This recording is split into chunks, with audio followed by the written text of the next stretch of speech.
ශාසනාව.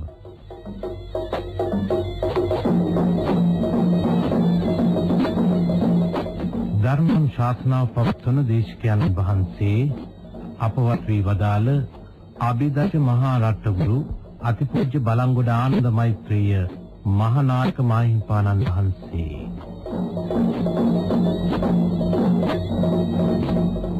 අතිපූජ්‍ය මහානායක මාහිමිපාණන් වහන්සේ විසින් පවත්වන ලද මෙම ධර්මානුශාසනාව උන්වහන්සේට උපහාර පිණිස නැවත ප්‍රචාරයක් බව කරුණාවෙන් සලකන්න.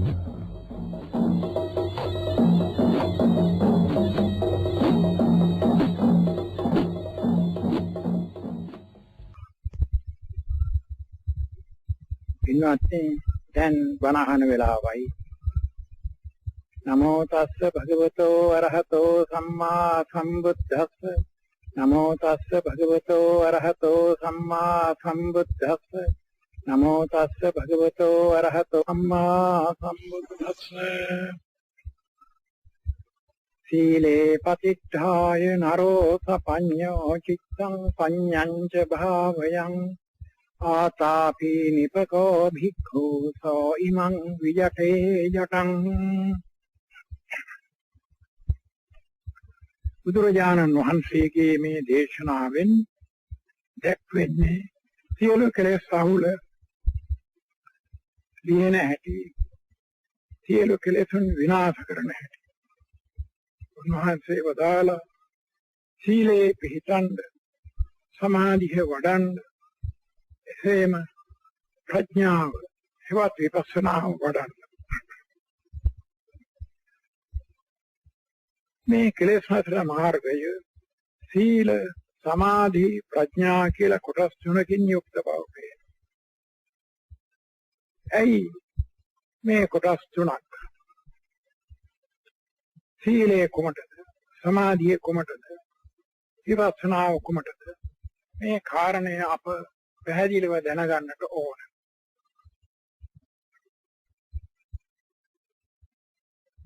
ක්ලේශයන්ගේ අවස්ථාවල් තේරුම් ගත්තම මේ සීල සමාධි ප්‍රඥා තුන බුදුරජාණන් වහන්සේ පනවා වදාළේ ඇයිද කියන එක බොහොම ලේසියෙන් වටහා ගන්නට පුළුවන්. ක්ලේශයන්ගේ අවස්ථා තුනක් තියෙනවා. අනුසය අවස්ථාව, පරිඋත්ථාන අවස්ථාව, ව්‍යතික්‍රමන අවස්ථාව.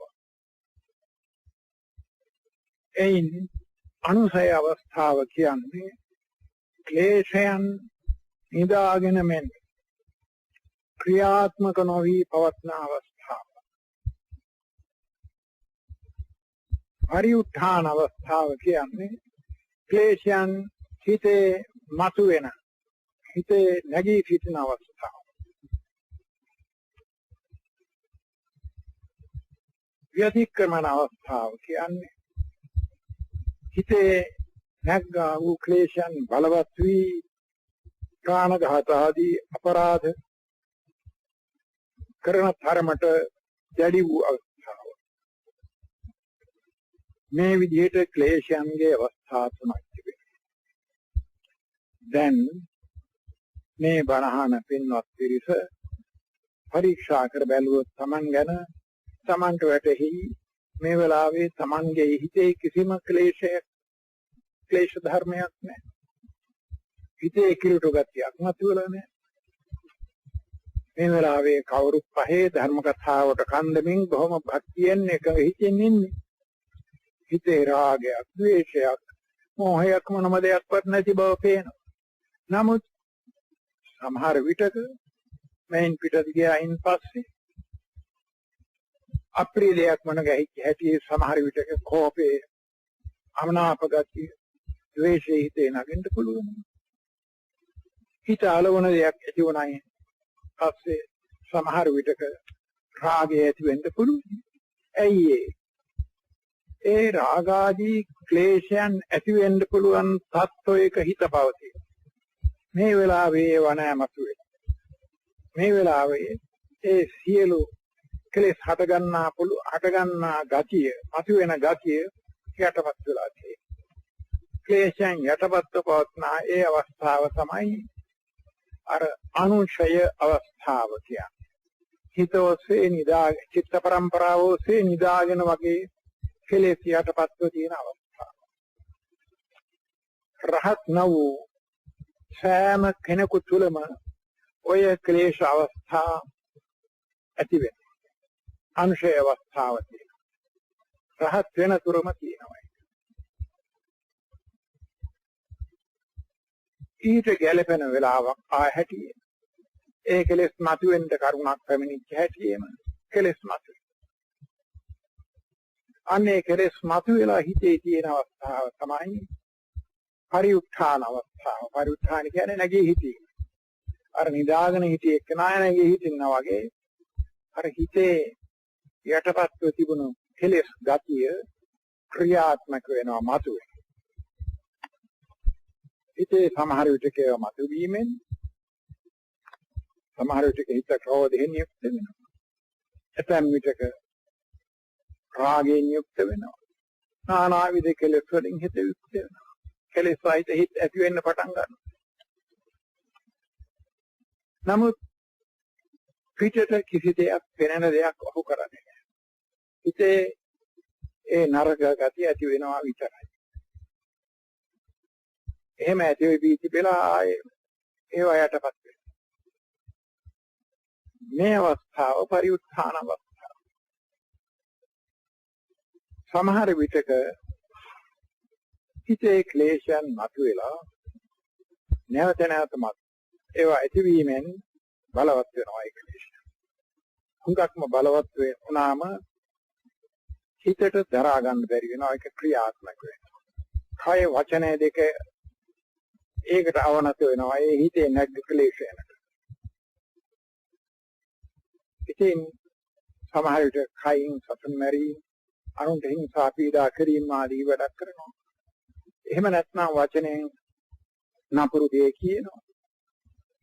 ওই විදිහේ මොකක් නමුත් වැරදි වැඩක් කරනවා. අර වැරදි වැඩක් කරන තරමට හිතේ කෙලෙස් බලවත් වුණාම තමයි අපි කියන්නේ ව්‍යතික්‍රමන අවස්ථාව කියන්නේ. ව්‍යතික්‍රමණය කියන්නේ ලෝක ස්වභාව ධර්ම නීතිය ඉක්මවා ක්‍රියා කිරීම. ධර්ම නීතිය කඩ කිරීම. වැරදි කිරීම. ඉතින් වැරදි කරන අවස්ථාවර නැග්ග ක්ලේශය තමයි තා බලවත්. කෙනෙකු අනුන්ට හිංසා පීඩාවක් කරනකොට අනුන්ගේ දෙයක් ගන්නකොට වෙන වැරදි වැඩක් කරනකොට නරක වචන කියනකොට සමාජතම වැටෙනවා. මේ සමාන නරක වැඩක් කරන්න කියලා ඉගෙන කල්පනා කළොත් අනික් අයටත් ඒක වැටෙනවා.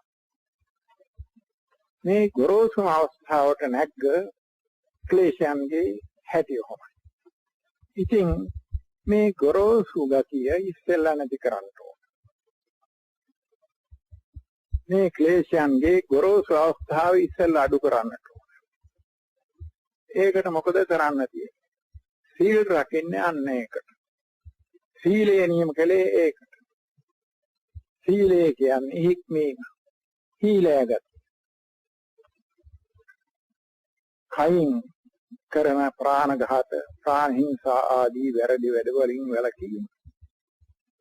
වචනයෙන් කරන බොරු කීම, කේලම් කීම ආදී වැරදි වචන වලින් වචනෙන් කියන ඒවායින් වැළකීම. අයිතිව ධර්ම ජීවිකාවෙන් වැළකීම. මේක තමයි සීලය. ඉතින් කෙනෙකු පන්සිල් සමාදන් වෙනවායි කියලා අපි කල්පනා කරනවා. මා සත්ව හිංසාවෙන් වළකිනවා. අන්ධතු දේ අයිතු අන්දමින් ගැනීමෙන් වළකිනවා. කාමීත්‍යාචාරයෙන් වළකිනවා. බොරු කීම ආදී නරක කිව්ම් වලින් වළකිනවා. මත්පැන් දීමෙන් වළකිනවා කියලා ඔය පහ යම් කෙනෙක් හිතා ගන්න. වචනේනොත් කියනවා, හිතෙනොත් හිතනවා, අදිෂ්ඨාන කරගන්නවා. ඒවත් පන්සිල් සමාදන් වෙනවා.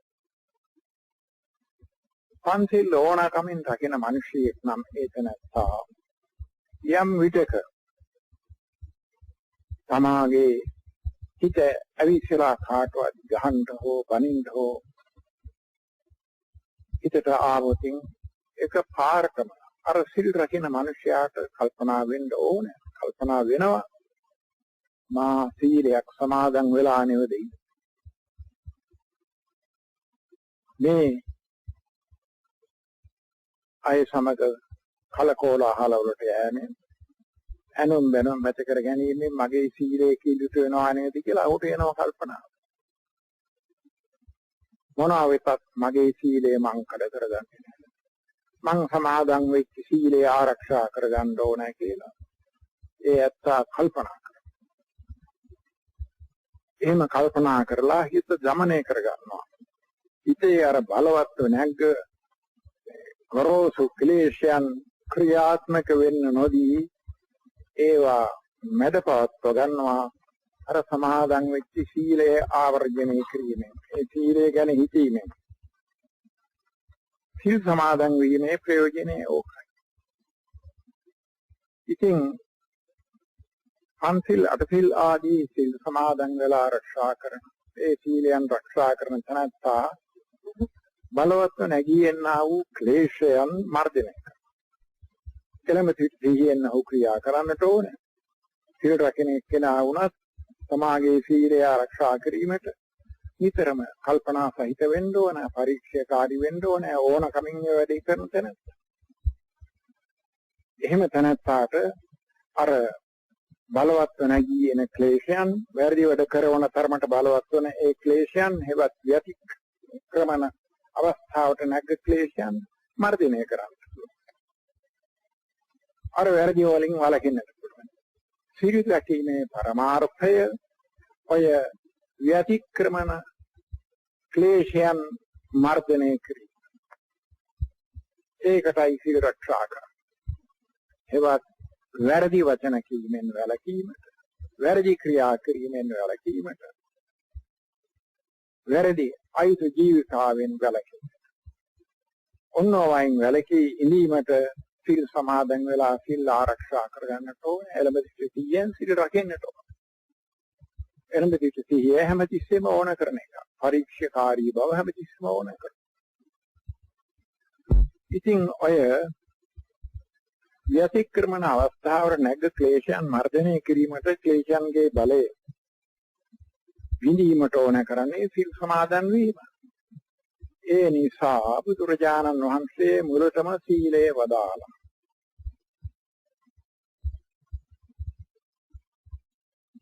බොහෝ දෙනා සීල් සමාදන් වෙලා වුණා. සීල් ආරක්ෂා කරගන්නවා. නොයෙක් විට හිතේ හට ගන්නා වූ කෙලෙස් ඇති වෙනවා. සමහර විට හිතේ තරහව ඇති වෙනවා. සමහර විටක මානය ඇති වෙනවා. සමහර විටක හිතේ තරහව ඇති වෙනවා. සමහර විටක රාගය ඇති වෙනවා. ඔය නානාවිද කෙලෙස් හිතේ හට ගන්නවා. ඒ අත්තා ඒවා එළියට දෙන්නේ නැහැ. ඒවා ක්‍රියාත්මක වෙන්න ආරින්නේ. ඒවා මර්ධනය කරගෙන අර සීල් ආරක්ෂා කරන. සිල්වතෙකු වශයෙන් ඒ අත්තා හොඳයි. එසේ වුවත් ඔහුගේ හිතේ විටින් විට පැන නගින කෙලෙස් තියෙනවා. ඒ නිසා එපමණකින් සෑහීමටපත් නොවි අර හිතේ කෙලෙසුන් පැන නගීම ඒකත් වළක්වන්නට ඕන. ඒකට ඉඩ තිබුණා කොයි වෙලාවක හරි හිතේ නැග්ගා වූ ක්ලේශයන් බලවත් වෙලා අර ව්‍යතික්‍රමන අවස්ථාවට, වැරදි වැඩ කරන අවස්ථාවට නැගෙන්න පුළුවන්. මේ කාරණේ පැහැදිලි කිරීමට මා නිදර්ශනයක් කියනවා. අපි හිතමු වතුර කේතරයක් ලිපේ තියලා තියෙනවා. වතුර උණු වෙනවා. වතුරේ රස්නේ තියෙනවා. ඒ වගේ විටින් විට ක්ලේශයන් හිතේ පැන නගිනවා. නමුත් වතුර හොඳටම රත් වුණාම, හොඳටම වතුර නටන්න පටන් ගත්තයි හොඳටම උණු වෙලා ඊටාම බලවත් වුණාම කේතලයට හොඳා ගන්න බෑ. කේතලේ කටින් කේතලා කෙමින් හැම තැනින්ම පිට වෙන්න පටන් ගන්නවා අර වතුර උතුර. අන්න ඒ වගේ තමයි ව්‍යතික්‍රමන අවස්ථාවට බලවත් වූ ක්ලේශ. ඒ තරම් දුරට බලවත් න වූ ක්ලේශයන් හිතේම ඇති වෙලා හිතේම නැති වෙනවා, පිට වෙන්නේ නැහැ. කටින් නැත්නම් වාක්ද්වාරයෙන්, වචනයෙන්, කයින් නැත්නම් ක්‍රියාවෙන් පිට වෙන්නේ නැහැ. හිතේම හැදෙනවා, හිතේම නැති වෙනවා. ඒවා තමයි පරිඋත්ථාන අවස්ථාවට නැග්ග ක්ලේශයන්. ඉතින් මේ පරිඋත්ථාන අවස්ථාවට නැග්ග ක්ලේශයන් වැරදි වඩක් පිටතන පේන නොකලත් හිත ඇතුළත කිලුටු ගතිය ඔහුගේ නැවත නැවත ඇති කරනවා. හිත කිලුටු කරනවා. පිටින් සිල්වතේ අර ශික්ෂාපද කඩ කරන්නේ නැහැ. නමුත් හිතේ නොයෙක් පිට වැරදි අදහස් ඇති වෙනවා. රාග ආදී හිතේ ඇති වෙනවා. ඒකටත් ඉඩ තියන්න හොඳ නැහැ. ඒ නිසා මොකද කරන්න ඕන? අපේ හිතේ බොහෝ සෙයින්ම කෙලෙස් හටගන්න කාරණේ මොකක්ද කියලා අප පරීක්ෂා කර බලන්න ඕනේ. හිත නොඑක් අරමුණු අතට දුවන්න පටන් ගත්තම තමයි ක්ලේශයන් හටගන්නේ. හිත තන්පත් කරගෙන ඉන්නේ නැතුව ඒ අරමුණු අතට දුවන්නේ ඉදාරින. රූපයක් දකින. සමහර විටකේ Tamanට අප්‍රිය වූ කෙනෙක් වෙන්න පුළුවන්. අන්න එතකොට එක පාරටම හිතේ අනාපගතිය නැත්නම් ද්වේෂය පැනනගෙන. සමහර විටක රාගය උපදවන විදිහේ ප්‍රිය අරමුණක් වුණ ගැහෙනවා. හිතේ රාගය, හිතේ කාම ආසාව පැනනගින්න පුළුවන්. තවත් අවස්ථාවක මානෙට හේතු වන දෙයක් සිද්ධ වුණාම හිතේ මානෙ ඇති වෙන්න පුළුවන්. ඔහොම හිත ඒ අවස්ථාවේ හැටියට ආරක්ෂා කරගෙන නොහිටිය. හිත රැකගත්තේ නැත්නම් ඒ අරමුණු අතේ යන්න ඉඩ ඇරියොත් මොකද වෙන්නේ? ඒ හේතුවෙන් නානාවිධ ක්ලේශයන් හිතේ හටගැනෙනවා. මේ හිතේ වික්ෂිප්ත බව, මේ අතේ දුවන බව තමයි ඒකට හේතුව. ඒ නිසා මොකද කරන්න තියෙන්නේ? හිතේ මේ අතේ දුවන ගතිය නවත්තන්න ඕනේ. හිත ඒක අරමුණක තැම්පත් කරලා සමන්නට ඕනේ. හිත එකම අරමුණක තැම්පත් කිරීමට තමයි කියන්නේ සමාධිය වැඩි වීමයි කියලා. සමාධිය කියන්නේ හිතේ එකඟකම. මෙතන සමාධිය කියන්නේ කුසල හිතේ එකඟකම. ඉතින් හිතේ මේ අරමුණ වලට යන්න නොදී හිතේ කාර්මක තැම්පත් කරනවා කියලා අපි කියනවා. මොකද්ද ඒ අරමුණ? අපේ බණ පොත්වල එක්කෙනවා අරමුණු 40ක්. සම 40 කර්මස්ථාන කියලා අපේ පොත්වල කියනවා. ඔය කසින භාවනා එළිය දිහා බලාගෙන ඉඳීම, වතුර භාජනයක් දෙස බලාගෙන හිත එකඟ කිරීම ආදී ඔය විදිහේ හිත එකඟ කරන අරමුණ කියනවා.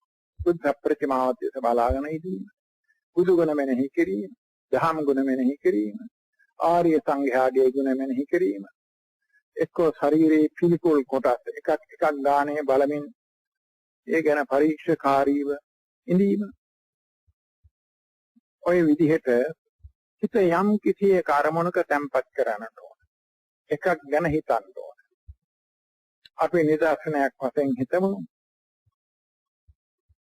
එළියක් පත්තු කරනවා. ඒ එළිය දෙස බලාගෙන ඉන්න. හිත එකඟ කරගෙන ඉන්න අනික් සියල්ලම මත කරනවා. වටින් පිටින් මේක ශබ්ද ඇහෙන එක වළක්වන්න අර එළියේ නම කියනවා. ආලෝකෝ ආලෝකෝ ආලෝකෝ කිය. ඒ කියන්නේ වෙන එකක් නෙමෙයි. බාහිර ශබ්ද කනට වැදුනම ඒ ඇතේ හිත දුවනවා. ඒක වැළක්වීමට අර අරමුණේ නම කියනවා. අරමුණේ නම කිව්වම ඒ සමාගයේ වචනේ සමාගයේ කාන්ට ඇහිමෙන් අරමුණට තවත් හිත ලං වෙනවා. අර බාහිර අරමුණු වළක්වනවා. බාහිර ශබ්ද වළක්වනවා. ළඟම ශබ්දයේ සමාගයේ. ඒකටයි හිත යොමු වෙන්නේ. ඉතින් ඒක උපකාරී වෙනවා අර අරමුණට හිත බඳ තැබීමට. ඉතින් ওই විදිහට අර එළිය දෙස බලාගෙන බොහෝ වෙලාවක් හිත එකඟ කරගෙන ඉන්නවා. ඇස්සට පීඩා වෙන විදිහට ඇස් අරගෙනම බලා ඉන්න ඕන නෑ. අර එළියේ සතහන ආලෝකයේ නැත්නම් ඒ පහන් දැල්ලේ සතහන හිතට ගන්න වෑයම් කරනවා. ඔහොම උත්සාහ කිරීමේදී ඇහැ පියාගත්තත් අර ඒ පහන් දැල්ල හෝ එළිය අරමුණක් හදාගෙන තිබුණා නම් ඒ ආලෝක පුංජය ඒ ආලෝක රවුම සමාගයේ හිත ඉදිරියේ පේන්න වෙනවා. අර පහන් දැල්ල වෙනින් ගිනි දැල්ල දෙස බලා ඉඳීමට කියනවා තේජෝ කසින භාවනාව කියලා. අනික ආලෝක කසින. ඉතින් ඒ කොයි එකක් හරි කරනකොට හුඟක් වෙලා ඒ දෙස බලාගෙන ඉනකොට හිත එකඟ වෙනවා. අනික සියල්ල අමතක වෙනවා. හිතට පේන්න වෙනවා අර අරමුණ හැපියාගත්තම. දැන් මේ පින්වතුන් තමන්ගේ ගෙදර ගැන කල්පනා වෙනකොට ඒ ගෙදර හිතට පේනවා. ඇයි ගෙදර ස්වરૂපය ඒ ගේ ස්වરૂපේ තමන්ගේ හිතේ වැදිලා තියෙනවා. ඒ උග්‍රහ නිමිත්ත. ඒ වගේ අර එළිය රවුමේ හෝ අර පහන් දැල්ලේ හෝ සටහන හිතේ පේන්න වෙනවා. හිතට ඉගෙනෙනවා. හිතෙන්පත් වෙනවා පදිංචි වෙනවා. එහෙම වුණාම අර එළිය හෝ ඒ පහන් දැල්ල හෝ බලන් ආයෝරන් කමක් නැහැ. හිතේ තැම්පත් වෙලා තියෙන ඕන කරන්නේ ටික. හිතට පෙනෙන ඒ එළිය හෝ ඒ පහන් දැල්ලේ ස්වરૂපයේ පිටපත හෝ දේශ හිතෙන්ම බලාගෙන හිත එකඟ කරගෙන අනෙක් සියල්ලම අමතක කරගෙන ඉඳ පුරුදු වෙන්න ඕන හොඳ වෙලාවක්. ඔය ක්‍රමයේ පුරුදු වුණාම අනෙක් සියල්ලෙන් ක්‍රමක්‍රමෙන් හිත ඈත් වෙවි මේ හිතට පෙනෙන අරමුණෙහිම හිත බැඳ තබෙනවා. එසේ වීමෙන් ක්ලේශයන් හට ගැනීමට ඉඩ නැති වෙනවා හිතේ. ක්ලේශයන් හටගන්නේ හිත නානාසේ දිව්වම නෙවෙයි. දැන් ඒකට ඉඩක් නැහැ. දැන් හිතේ එකම අරමුණක. අර හිතට පෙනෙන අර ආලෝක රවුමේ පිටපත දෙස දැන් හිතෙන් බලාගෙන ඉතින් මේ ක්‍රමයේ කලක් පුරුදු වෙනකොට හිත ක්ලේශයන් හිතේ හට ගැනීම අඩුවේ යාමෙන් සමහර විට නැති වීමෙන් හිතේ ක්ලේශයන් හටගන්නෙම නැතුව යනවා බොහොම කලක්. එහෙම එනකොට හිත ප්‍රභාස්වර වෙනවා. හිත දීප්තිමත් වෙනවා. හැදෙන හිත බොහෝ සෙයින් නිලිසන ගතියක් ඇති වෙනවා. දීප්තිමත් බවක් ඇති වෙනවා හිතවල. ඒ පිරිසුදු බව නිසා. ඒ හිතේ පිරිසුදු බව නිසා අර හිතට පෙනෙන එළිය වඩා දීප්තිමත්ව පේන්න පටන් ගන්නවා. සමහර විටක හිතට පෙනෙන එළිය මැදින් කලාමැදි රෙදියක් මෙන් එහෙම නැත්නම් තරුවක් මෙන් දීප්තිමත් එළිය බුබුලක් ඇති වුණා වාගේ පේන්න වෙනවා. ඊට පස්සේ ඒක තවතවත් විශාල වේවා කියලා හිතා ගන්නවා. මේකට අපි කියනවා ප්‍රතිභාග නිමිත්ත කියලා. අන්න ඒ දීප්තිමත් එළිය ඇති වුණාම හිතේ එකඟකම හුඟක් බරවත් වෙනවා. ඒ එළිය ටිකක් ලෝ කරගත්තයින් පස්සේ ඒ එළියයි හදින් හිත බඳ තවා ගන්න ඔහුට පුළුවන් වෙනවා. ලීයකට අනේක් හදින් ගැහුවම ඒක හොල්ලන්න බැරුව එහි ඇලිලා බැඳිලා තියෙනා වගේ අර අරමුණේ හිත හදින් ඇලිලා බැඳිලා තියෙන පටන් ගන්නවා. අන්නේ අවස්ථාවේ තමයි ධානාංග විතර්ක විචාර ආදී ධානාංග හිතේ ඇති වෙනවා. ඒකේ විස්තර කියන්න මට වෙලාවක් නැහැ. මේ මට තියෙන ස්වල්ප වෙලාවයි. ඉතින් විස්තරය පොත්පත් බලලා දැනගන්න ඕනේ. ඉතින් ওই ධානාංග ඇති වෙලා හිත හදින්නේ අරමුණට එකඟ වෙනවා. ඒ ධානාංග හිතේ ඇතිවීමෙහිදී කාම ආසාව, තරහ ආදී නරක ගති එක්කම ගිලාපයි. ඒ සියල්ලම යටපත් වෙනවා. ඒවා මතුවෙන්න දැන් ඉඩක් නැහැ. හිත අර අරමුණේ තදින් බැඳිලා තියෙන නිසා. ওই විදිහේ ධ්‍යාන උපදවන්න ඕන. එතකොට හිතේ සමාධිය බොහොම බලවත් වෙනවා. ඒකංකව බොහොම බලවත් වෙනවා. ওই සමාධිය වැඩි වීමෙන් හිතේ කෙලෙස් යටපත් කිරීම, අභිභවනය කිරීම, මඩ පැවැත්වීම. ඒක තමයි ධ්‍යාන භාවනාවෙන් කරන්නේ. නැත්නම් සමාධි භාවනාවෙන් කරන්නේ. එහි අවස්ථා තියෙනවා හුඟක් පළවෙනි ධ්‍යානය, දෙවෙනි ධ්‍යානය, තුන්වෙනි ධ්‍යානය, හතරවෙනි ධ්‍යානය, පස්වෙනි ධ්‍යානය කියලා අවස්ථා පහක් තියෙනවා. ඊට පස්සේ එයින් හිත ඒ අරමුණු වලින් හිත ඉවත් කරගෙන හිතටම දැනෙන අරූප අරමුණක හිත බැඳලා හිත එකඟ කරන්න පටන් ගත්තම අරූප ධ්‍යාන ඇති වෙනවා. ආකාසානංචයතන ආදී හතර ඊකටම දිනු කරන්න පුළුවන්. එහෙම තත්වයකට දිනු වුණාම හිත බොහෝ සෙයින් ක්ලේශයන්ගෙන් ඈත් වෙනවා. හිතේ පරිඋත්ථාන ක්ලේශයන්ට ආයේ නගින්න ඉඩක් නැහැ. ධ්‍යාන භාවනාවෙන් කරන්නේ ඒක. සමාධි භාවනාවෙන් කරන්නේ නොයි වැඩි. ඉතින් සීල් රක්ෂා කිරීමෙන් හිතේ නැගෙන අර ගොරෝසු කෙලෙෂයන් ක්‍රියාත්මක වෙන්න නොදී හිත ආරක්ෂා කරගන්න. දැන් සමාධි භාවනාවෙන් කාම තෘෂ්ණා ආදී ඒ ක්ලේශයන් හිතේ මතුවෙන්න නොදී සියල්ලම ගිලා බස්සනවා. සියල්ලම මැඩපවත්වනවා. ධ්‍යාන යම් තාක්කල් පුරුදු කරනවාද ඒ තාක්කල්ම ක්ලේශයන්ට මතුවෙන්න ඉඩක් නැහැ. එහෙත් ටික කලක් ධ්‍යාන භාවනාව අත්තර දැම්මොත් ආයෙත් ස්වභාවයෙන්ම පළමු පරිස්සෙම ක්ලේශයන් මතුවෙන්න පුළුවන්. හිතේ මේ හත දුවන්න පටන් අරගත්තා. අන්න ඒකයි ඔය ධ්‍යාන භාවනාවෙන් උසස් ධ්‍යාන ලැබුවත් 이르දි ලබන්නත් පුළුවන්. අර පස්වෙනි අවස්ථාවට පංචම ධ්‍යානයේට හිත නැග්ගෙව්වම දිවස ආදී උපදව ගන්න පුළුවන්. ඉරිදි උපදව ගන්න පුළුවන්. හතින්යාම ආදී කරන්න පුළුවන්. ඒ කොච්චර ඒවා කළාද? හිතා ප්‍රමාදයෙන් හිතා ස්වල්ප ප්‍රමාදයකින් ඒ සියලුම ශක්තිය බිඳවැටෙන්න පුළුවන්. අන්න ඒකයි ඔය ලෞකික සමාධියේ කොච්චර දියුණු කළත් ඒකේ තිබෙන දුර්වලකම. ඒ නිසා සමාධිය වැඩිම හොඳයි. හිතේ පැන නගින ක්ලේශයන් පැන නගින්න නොදී යටපත් කිරීමයි ඒකෙන් කරන්නේ. හිතේ ආරක්ෂාවක්. ඉතින් ඒ සමාධි භාවනාවෙන් ක්ලේශයන් වැඩපැවැත්වුවාම හිතේ මතුවෙන නොදී ඊළඟට මොකද කරන්න තියෙන්නේ? දැන් තමයි ලොකුම වැඩේ කරන්න තියෙන්නේ. නිදාගෙන ඉන්න කෙලෙසයන් තවම ඉන්නව නිදාගෙන. නිදාගෙන ඉන්න හින්දා ඕන වෙලාවක මතුවෙන්න පුළුවන් ඉඩක් ලැබිච්ච හැටි. දැන් තියෙන නිදාගෙන ඉන්න කෙලෙසයන් ටික කොහොම ගලව දාන්න උදුරලා දාන්න විනාශ කර දාන්න. ඒ වැඩේ කරනතුරු කොයි වෙලාවෙ හරි ඉඩක් ලැබිච්ච හැටි කෙලෙස මතුවේ. ඒකට මොකද්ද කරන්නේ? අර නිදාගෙන ඉන්න ක්ලේශයන් අනුසයක් ක්ලේශයන් විනාශ කිරීමට. ඒකට තමයි ප්‍රඥා භාවනා, විපස්සනා භාවනා, විපස්සනා ඥානෙ දිනු කිරීම කරන්න තියෙන්නේ. ඒක කරන්නේ කොහොමද? විවිධාකාරයෙන් මේ සත්ව නැමැති ස්කන්ධ පංචකය ගැන පරීක්ෂා කරලා බලන්න ඕන. මේකයි විපස්සනාව.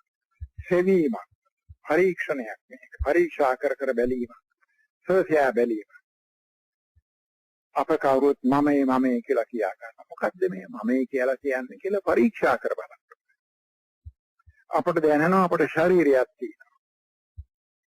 එසේම අප දන්නවා අපට ශරීරයට ආරූඪව ක්‍රියා කරන හිතේ කියලා එකක් තියෙනවා. ඉතින් මොකද්ද මේ හිතේ කියන්නේ? ඒකේ හැටි කොහොමද? මේ ශරීරය කොයි විදිහ එකක්ද කියලා අපි පරීක්ෂා කර බලන්න ඕනේ. හිත බොහොම සියුම්ේ නිසා ලේසි ඉස්සර වෙලා කය ගැන පරීක්ෂා කළොත්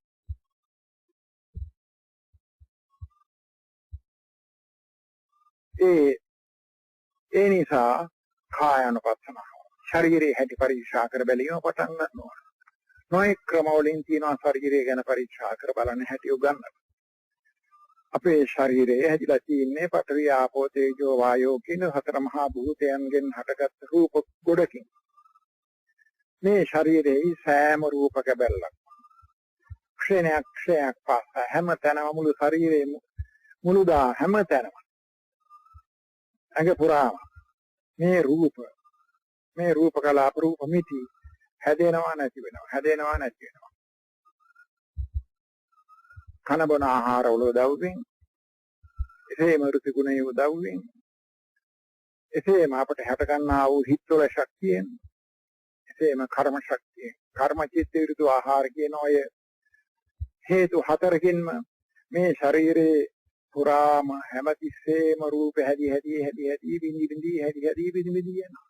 ක්ෂණයක් පාසා මුළු ශරීරේම රූප හැදි බිනි යනවා. දැන් මේ පින්නතුන් බණහඬ පටන් ගත්ත වෙලාවේ මේ ඇත්තන්ගේ ශරීරයේ යම් රූප ගොඩක් තිබුණා නම් දැන් ඒ ටික නෑ.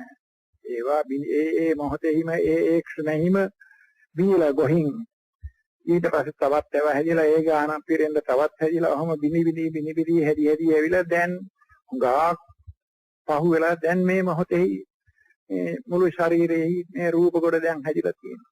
මේක ක්ෂණයකින් විදලා ඊළඟට තව ටිකක් හැදෙනවා. ඔහම ක්ෂණයක් පාසා ශරීරයේ රූපයන් හැදි බිනි යාම හොඳට වැටහෙන කල ශරීරයේ ගැන පරීක්ෂාකාරීව බලාගෙන ඉන්න ඕන, හොයන්න ඕන. ශරීරයේ හැටි පරීක්ෂා කරන්න ඕන. ඒ ශරීරයේ තත්ත්වය පරීක්ෂා කිරීම තමයි කායානුපස්සනාව කියන්නේ. සතිපට්ඨාන සූත්‍රයේ මේ කරන හැටි හොඳට විස්තරව කියලා තියෙනවා. ඉතින් ශරීරයේ කොටස් වලට බෙදා බලා මේ පඨවි ධාතු කොටස්, මේ ආපෝ ධාතු කොටස්, මේ තේජෝ ධාතු කොටස්, මේ වායු ධාතු කොටස් කියලා ශරීරයේ කොටස් බෙදා පරීක්ෂා කර බලාගෙන යනකොට හිතේ දකින්න ශක්තිය, කරුණ වැටෙන ශක්තිය බොහෝම තියුණු වෙනවා. හිතට ඇඟෙන්න වෙනවා මේ ශරීරයේ හැටි හොඳට. ශරීරයේ රූප බිනි හැදි බිනි යාම වැටෙන අවස්ථාවක් වෙනවා. හැඟෙන්න දැනෙන්න පටන් ගන්නවා. ශරීරයේ රිදුම් ආදී තමාට ඇති වෙන්න පටන් ගන්නා වෙලාවට ඒවා අමුතුවෙන් හැදෙනවා නෙමෙයි, නිතරම තියෙන ඒවා. ඒවා පැහැදිලි වෙන්න පටන් ගන්නවා. මේ හිත ශරීරයේ ගැන පරීක්ෂා කිරීමට හිත යොමු කරගෙන යනකොට ඒවත් විපස්සනා වඩනකොට ඉතින් ශරීරයේ නියම තත්ත්වයේ ක්‍රමයෙන් වැටෙන්න වෙනවා. එහෙම ගිහලා අන්තිමේදී මේ ශරීරය කියන්නේ 아무තු දෙයක් නෙවෙයි, කැඩි බිනිවිදි යන රූප ගොඩවල් පරම්පරාවක්. අර වෙන මොකවත් නැහැ. මේ ස්ථිර වූ, නිට්ටය වූ, සාර වූ, සැපයයි කියලා ගන්න දෙයක් මොනම දෙයක්වත් නැතයි හොඳට හුට වැටෙන්න වෙනවා. ඊළඟට හිත ගැන පරීක්ෂා කරනවා. ශරීරයේ රූප වලට වඩා අපට හට ගන්නා ඊට වඩා බොහෝම ඉක්මනින් හැදි බිනි යන ඒවා බව වැටහෙන්න වෙනවා පරීක්ෂා කරනකොට. බොහෝම කල්පනාවෙන් පරීක්ෂාවෙන් Tamanට හැදෙන හිත් යන හෝදිසියෙන් ඉන්න ඕන. හිත වල හට ගන්නා ඥානාවිද ගති ගුණ, චෛතසික, ශ්‍රද්ධා, සතිය ආදී මේ චෛතසික හැදි යන හැටි හිත සමගම ඒ හැම එකක්ම පරීක්ෂා කර බලන්න ඕන. ඉතින් ඔය වේදනානුපස්සනා, චිත්තානුපස්සනා, ධම්මානුපස්සනා කියන කොටස් තුනෙන්ම අඟවන්නේ හිතේ හට ගන්නා ස්වභාවයන් පරීක්ෂා කර බැලීම. මේක හුඟා දුර දියුණු ගත්තා. මේ හැම එකක්ම ක්ෂණයක් පාසා හැදි යනවා. සෑම හිතක්ම හැදි බිනි යනවා ක්ෂණයක් පාසා.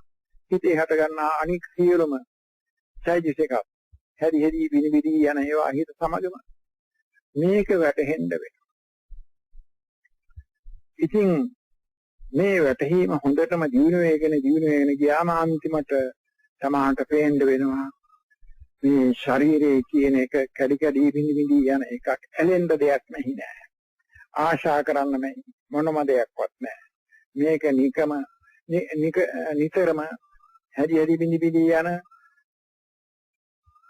නිකන් දුක් පරම්පරාවක්. නිතරම මරණය. හැදෙනවා සමගව මරණය. හැමතිස්සෙම මැරෙනවා. හිතත් හැදෙනවා සමගව මරණය. වැඩි වෙලාවක් තියෙන්නේ නැහැ. හැදෙනවා මැරෙනවා. හැමතිස්සෙම හිතයි කයයි දෙකේ හැදීමයි මරණයයි පේන්න වෙනවා. එහෙම වුණාම තවදුරට බලනකොට මරණය ඉතා බලවත්ව පේන්න වෙනවා. ක්ෂණයක් පාසා ඇති වෙන මරණය. එතෙන්දී භය ඇති වෙනවා.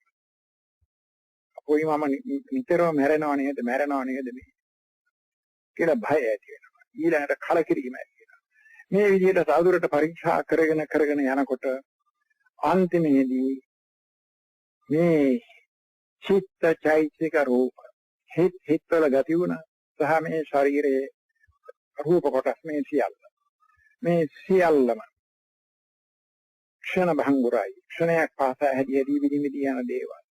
මෙහි කිසිම අනිත්‍ය දෙයක් නැහැ. මෙහි කිසිම අරටුවක් නැහැ. මෙහි ආත්මය කියලා ගන්ධ නොනැසෙන කිසිම දෙයක් මෙහි නැහැ. හිතෙත් නැහැ, චෛතසිකවලත් නැහැ, රූපෙත්. මේ සියල්ලම අනිත්‍යයි, දුක්ඛයි, අනාත්මයි කියලා වැටහෙන්න වෙනවා. මේ සමාගයේ පරීක්ෂණයෙන් කවුරුවත් කියාපු දෙයක් අහලා විශ්වාස කිරීමෙන් නොවේ. තමාම පරීක්ෂා කිරීමෙන් දැස ගන්නා දැනීම. ඒ දැනීම ඊටාම තියුණු වෙනවා. ඊටාම හොඳ වෙනවා. ඊටාම බලවත් වෙනවා.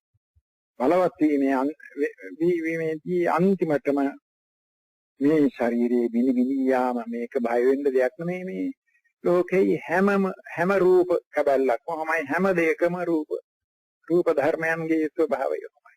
හැදෙනවා මිදෙනවා. සෑම කෙනෙකුගේම හිතවල ස්වභාවය හැදි බිනි යාම මේක ලෝක ස්වභාවය. මේක කලකිරෙන දෙයක්වත් නෙමෙයි. ඇලෙන්න දෙයක්වත් නෙමෙයි. දියගන්න දෙයක්වත් නෙමෙයි කියලා අහුට වැටහීම හොඳටම දියුණුනාම හොඳට මේ தત્ත්වේ පේනුනාම මධ්‍යස්ත තත්වයක් හිතේ ඇති වෙනවා. සංඛාරෝපේක්ඛා ඥානය කියලා ඒකට කියනවා. මේ හැම එකේදීම හිතේ මධ්‍යස්ථ භාවය ඇති වෙනවා. ඒ තත්වයට හිත නැග්ගම ඊටාම ළඟයි ඒ අත්ගේ ඒ විපස්සනා භාවනාව සමෘද්ධ වෙනවා. දැන් මේ රූපේ කිසි දෙයකට ඇල්මක් නැහැ. හිත පරම්පරාවේ හැදි යෑම ගැන ඇල්මකුත් නැහැ. මේ හොඳට මේක අනිත්‍ය ස්වභාවයෙන් යුක්ත එකක්, මේක දුක් ගොඩක්, මේක අනාත්මයි, මේ වැටහීම දිවිනව වී කියලා එක අවස්ථාවකට ඔහුපත් වෙනවා. මමයි කියන දෘෂ්ටිය ඒක නැති වෙලා යනවා. එසේම නානාවිද බොහෝ දෙනා නොඑක් මිත්‍යා තපෝ වෘත පුරුදු කරනවා මේ සසර දුකින් මිදීමට කියලා.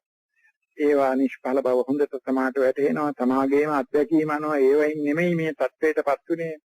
මේ සීල සමාධි ප්‍රඥා භාවනාවෙන් මේ කියන වැටහීම එනවා. ඒ නිසා සීලපත පරාමාස ඒවා ඔක්කොම නැති වෙලා යනවා.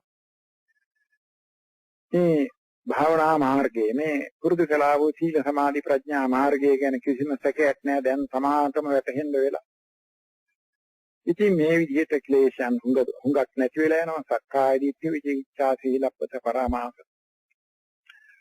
මේවා නැති වෙලා යනවා. මිදිලම යනවා. ඊතුරු හිතේ දුර්වල ගති, කෙලස් ගති සබත් දුර්වල වෙනවා. එක පැත්තකින් දුක හොඳට පේනෙන්න වෙනවා. දුක් වල හේතුව වූ මේ ක්ලේශයන්ගෙන් කොටසක් මිදිලා යනවා. සංහාවට පක්ෂ වූ දේවල් ඒවා බිඳිලා යනවා. අවිද්‍යාවට පක්ෂ වූ හුඟක් කෙලෙස් බිඳිලා යනවා. අනික අදුර්වල වෙනවා. ඒ වගේම එතෙක් දුරට අහුපුරුදු කළා වූ ප්‍රතිපත්ති මාර්ගයේ සම්පූර්ණ වෙනවා. මේ මුළු ලෝක ධාතුවේම මේ தત્ත්වයේ දුක් தત્ත්වයේ එක පැත්තකින් පේන්න වෙනකොට එහි විරුද්ධ පැත්ත වූ නිර්වාණ ස්වභාවයේ වැටහෙන්න වෙනවා. හිතට පේනෙන්න වෙනවා. ඔන්න ඔය කරුණු ඉෂ්ට වෙන පළවෙනි අවස්ථාවට අප කියනවා සෝතාපට්ටි අවස්ථාව කියලා. ඒ අවස්ථාවේදී කෙලෙස් මහරාශියක් බිඳලා දානවා. අනිත් කෙලෙස් දුර්වල කරනවා. තවත් ওই භාවනා ක්‍රමයේ දියුණු කරගෙන යාමේදී සකෘදාගාමී අවස්ථාව. තවදුරටත් භාවනා දියුණු කිරීමේදී අනාගාමී අවස්ථාව. තවදුරටත් භාවනාව දියුණු කිරීමේදී අන්තිමට සියලුම කෙලෙස් අර නිදාගෙන ඉන්න තත්වයේ සමගම සියලුම ක්ලේශයන් සහ මුලින්ම ඉතුරු සියලු ක්ලේශයන් බිඳ දමලා පරම පරිසුද්ධ වන අන්තිම හතරවන අවස්ථාව. හතරවන මාර්ග අවස්ථාව. අරහත් මාර්ග අවස්ථාව ලැබෙනවා. ඊට පස්සේ යථා සියලු ක්ලේශයන් මේ අවස්ථාවේදී බිඳ දාලා සම්පූර්ණ පරම පරිසුද්ධ පුද්ගලෙක් වෙන අරහතුන් වහන්සේ කෙනෙක් වෙනවා. දැන් උන්වහන්සේ තුර කිසිම ක්ලේශයක් නැහැ. අනුසේ ක්ලේශ නැහැ. උන්වහන්සේගෙන් කිසිම වරදක් වෙන්නේ නැහැ. උන්වහන්සේ කිසිම ඒ තත්ත්වයෙන් පහත වැටෙන්නේ නැහැ මොනම විදිහකටවත්. ඔන්න ඒ තත්ත්වය ලබා ගැනීමෙන් ඒ අත්තා මේ ලෝකයට කිසිසේත් නොඇලෙන කෙනෙකු වූ බැවින් සතර ගමන නවතිනවා. අර අවබෝධ කරගත්තා වූ නිර්වාණ තත්ත්වයේ උරුමකාරය වෙනවා. ඒ නිවන් සප විඳිනවා ජීවත් වෙන්න තාක්කල් ඵල සමාපත්තියෙන් ඉඳීමෙන් නිවන අරමුණු කිරීමෙන් නිවනේ හිත බඳීමෙන් ඉතින් ඔන්න ඔය තත්වයටපත් වීමෙන් තමයි අනුසේ ක්ලේශයන් විනාශ කරන්නේ. අවිද්‍යාව හේවත් නොදන්නාකම නිසා මේ සීලම වැරදි කරන්නේ. දැන් අවිද්‍යාව සම්පූර්ණයෙන්ම දුර වෙලා යනවා. ඔය භාවනාව පුරුදු කිරීමෙන් සීල සමාධි ප්‍රඥාවල් පුරුදු කිරීමෙන් එහෙම් පිටින්ම අවිද්‍යාව ඇති තත්ත්වේ නොදන්නාකම දුර වෙලා ගියාම එහි හේතුයෙන් හටගන්නා අනිත්‍යෂ්ණ ආදී සියලුම ක්ලේශයන් දුර වෙලා යනවා. මෙසේ අනුසේ ක්ලේශයන් දුරු කිරීමෙන් රහත් බවටපත් වෙනවා. සම්පූර්ණයෙන් දුරු කිරීමෙන්. ඉතින් බුදුරජාණන් වහන්සේ වදාළේ සියලු කෙලෙස් ගැට ලිහීමට සියලු කෙලෙස් බැඳුම් ලිහා දැමීමට සියලු ක්ලේශයන් විනාශ කර දැමීමට හෙවත් පරම ශාන්තිය අත්පත් කර ගැනීමට සීල් රැක යුතුයි. සමාධිය වැඩි යුතුයි. සම්‍යක් සමාධිය ප්‍රඥාව හෙවත් විදර්ශනා නුවණ වර්ධනය කළ යුතුයි කියලා උන්වහන්සේ වදාළා. මෙසේ බුද්ධ ආගමේ ප්‍රතිපත්ති මාර්ගය බුදුරජාණන් වහන්සේ වදාළ ප්‍රතිපත්ති මාර්ගය සීල සමාධි ප්‍රඥා කියන තුනෙන් යුක්තයි. ක්ලේශයන්ගේ අවස්ථා තුන ආයවරක් මතක් කරනවා. අනුශේය අවස්ථාව, ක්ලේශයන් නිදාගෙන මෙන් පවත්න අවස්ථාව, පරිඋත්ථාන අවස්ථාව, ක්ලේශයන් හිතේ නැගී සිටින අවස්ථාව, ව්‍යතික්‍රමන අවස්ථාව, ක්ලේශයන් විතා බලවත් වීමෙන් වැරදි කරන අවස්ථාව. ඊතා බලවත් වීමෙන් ක්ලේශයන් වැරදි කරන අවස්ථාවෙහිදී හිත සංවර කර ගැනීමට ඒ වැරදි නොකර ඉඳීමට සිල් රකින්න ඕන. සිල් සමාදන් වෙලා සිල් අධිෂ්ඨාන කරගෙන සිල් රකින්න ඕන. සීලය ඕන කරන්නේ ඔය ව්‍යතික්‍රමන ක්ලේශයන් මර්ධනය කිරීමට. සමාධි භාවනාවෙන් පරිඋත්ථාන ක්ලේශයන් මර්ධනය වෙනවා. ඒව යටපත් වෙනවා. සමාධි භාවනා කිරීමෙන් ඇති ප්‍රයෝජනය ඒකයි. විදර්ශනා භාවනාවෙන් අර හැංගිලා ඉන්න මුල් වැහැලා ඉන්න ඒ ක්ලේශයන් සහ මුලින්ම උදුරලා විනාශ කරලා දමන. විදර්ශනා භාවනාවෙන් තමයි සියලුම අනුශේ ක්ලේශයන් විනාශ වෙලා යන්නේ. ඒ නිසා බෞද්ධ ප්‍රතිපත්ති මාර්ගය සීල සමාධි ප්‍රඥාවෙන් යුක්තයි. සීලයෙන් ව්‍යතික්‍රමන ක්ලේශයන් මර්ධනය කරනවා. සමාධියෙන් පරිඋත්ථාන ක්ලේශයන්ගේ බලය බිඳින යටපත් කරනවා. විපස්සනාවෙන් අනුශේ ක්ලේශයන් සහ මුලින්ම විනාශ කරනවා. පරම පරිසුද්ධ තත්වයටපත් වෙනවා. මේකයි බෞද්ධ ප්‍රතිපත්ති මාර්ගය. මේන් පිට බෞද්ධ ප්‍රතිපත්තියක් නෑ මේ තුනට අහු නොවන. ඒ නිසා මේ කරුණ හොඳට හිතේ තබාගෙන බුදුරජාණන් වහන්සේ වදාළ ප්‍රතිපත්ති මාර්ගයේ නැත්නම් බුද්ධ ආගමේ මොකක්ද කියලා හොඳට තේරුම් අරගෙන සීල ආදී මේ ගුණ ධර්මයන් පිරීමෙන් තමන්ගේ හිතේ ක්ලේශයන් මර්ධනය කිරීමෙන් යටපත් කිරීමෙන් අන්තිමේදී සීල ක්ලේශයන් විනාශ කොට පරම පරිසුද්ධ තත්වයටපත් වීමට සෑම කෙනෙකුගේම උත්සාහය ඇති විය යුතුයි. සෑම දිනාටම නිවන් සැප ලැබේවා. ධර්මානුශාසනාව පැවැත්වුවේ අග්ගමහා පඬිත අතිපූජ්‍ය බලංගොඩ ආනන්ද මෛත්‍රේය මහානායක ස්වාමීන් වහන්සේ.